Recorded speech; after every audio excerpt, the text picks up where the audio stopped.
Good afternoon, everybody. I'm Rolene Marks. This is the Israel Brief, where you come every Monday to Thursday for your top stories from Israel.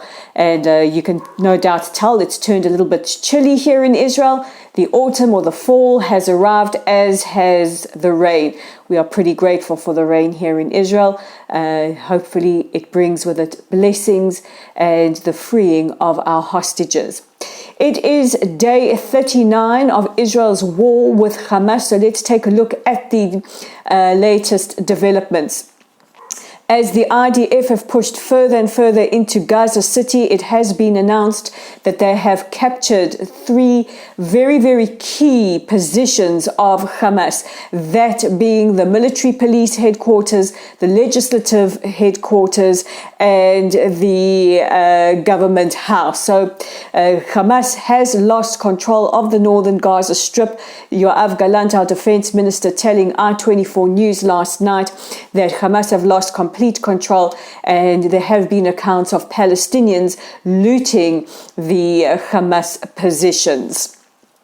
But let's take a look at some other developments, because they have been absolutely astonishing.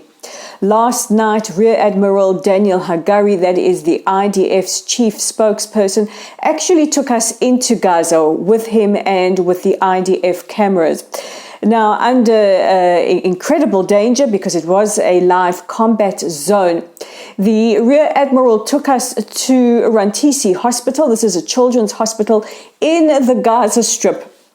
He showed us a property, a house belonging to a Hamas member, and a tunnel going deep, deep underground with cables that led to electricity. Now, we have to understand, this is not a tunnel that you would think of in your imagination. These are incredibly sophisticated feats of engineering, and I really would encourage you to go onto the IDF YouTube channel or follow the IDF on X.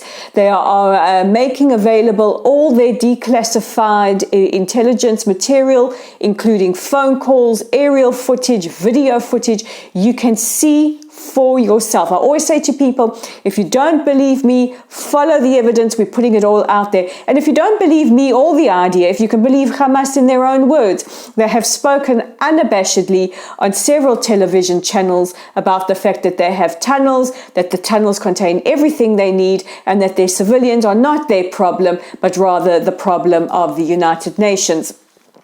So next to this Hamas house, we go into Rantisi Children's Hospital with the Admiral, and what he shows us is absolutely shocking. He shows us the massive cache of weapons, including guns, grenades, explosives, suicide vests. I'm sure you can hear we have notification of incoming rockets somewhere in the country. I am, of course, in my shelter.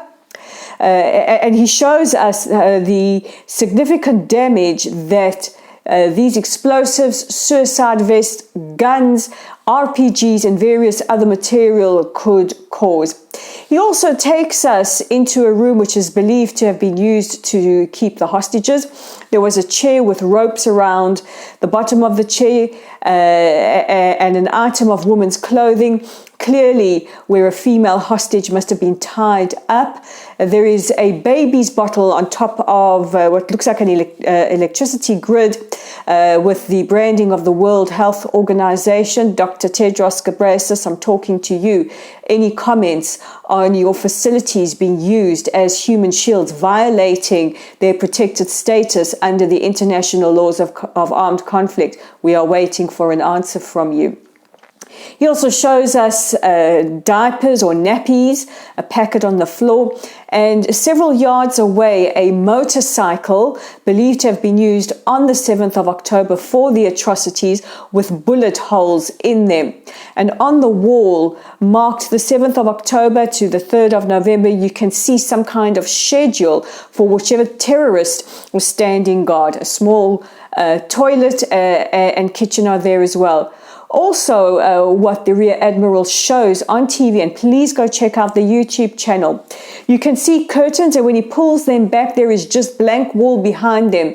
So it's obviously a place where hostages were forced to be filmed on camera for propaganda purposes for Hamas.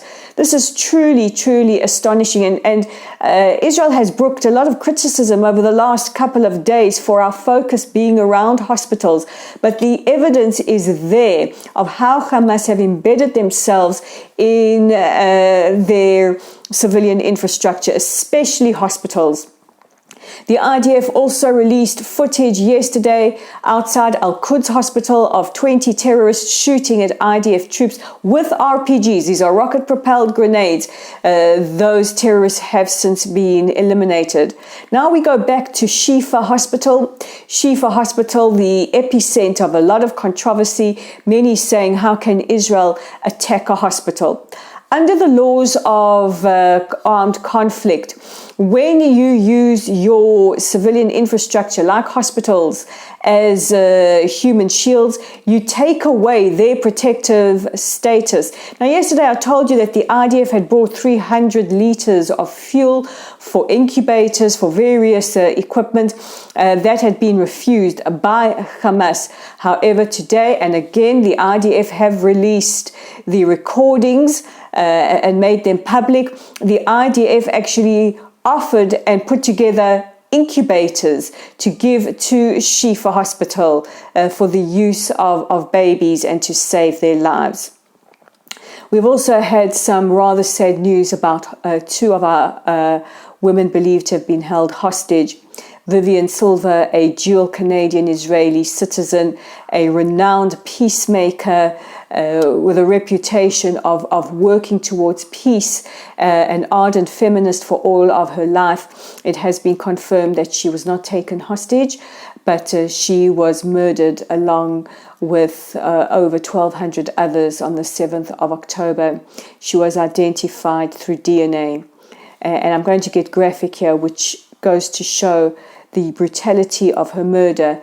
Vivian Silver, a peace-loving woman, one of the leaders of the peace movement, who was butchered so brutally she could only be identified through DNA samples.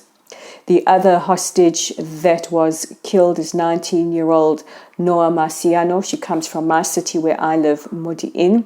She's actually friends of mine's daughter. Noah was released in a video by Hamas, which showed her lying on the floor in a terrible state. There have been conflicting accusations how she was killed. The IDF have confirmed that she was murdered, but said that the circumstances are unknown. Our thoughts, our prayers, our love are with the families of Vivian and Noah. May their memories be eternally blessed, and may Hashem avenge their blood. One of the biggest criticisms that we have with regards to the hostages is the lack of attention, the lack of visits for them by the International Red Cross. An International Red Cross spokesperson confirmed earlier today that they will be meeting with the families of those taken hostage. But that's not good enough. We want the Red Cross to have access to the hostages and let us know if they are alive, what state they are in, and if they are receiving very, very important medical care. There's also been some speculation that one of the hostages may have been pregnant when she was taken and could possibly have given birth. Is she receiving care? We are also very, very concerned about the young women who were sexually assaulted and taken as hostage, their state of mind, their medical state, babies, toddlers, children, men and women who were injured during the atrocities on the 7th of October, the elderly, including a dementia patient. These are civilians. We need to know what state they are in, if they are okay. At the moment, the families of the hostages are protesting outside the government buildings, demanding answers from the government, who they say hasn't been giving them enough information. So those are our top stories today. I really encourage you to go onto the IDF YouTube. Go onto YouTube, look for Israel Defense Forces or IDF. Please have a look at all the evidence for yourself. And if you are on X, please follow the Israel Defense Forces. They tweet out in a variety of different languages, including Hebrew, Arabic, French, English, Spanish, and others. Also, a reminder that you can check out our coverage on our website at www.layoftheland.online. Our YouTube channel, as always, is at the Israel Brief. Like us, subscribe to us by clicking on that red button. We are on Facebook. Our community is at Lotlsite, at LOTLSITE, and we're on X. We're all good Twitter, and you can find us at Lay of the Land 5. I'm Arlene Marks, wishing you all a safe and great rest of your day. Please take care of yourselves, and I will see you again tomorrow.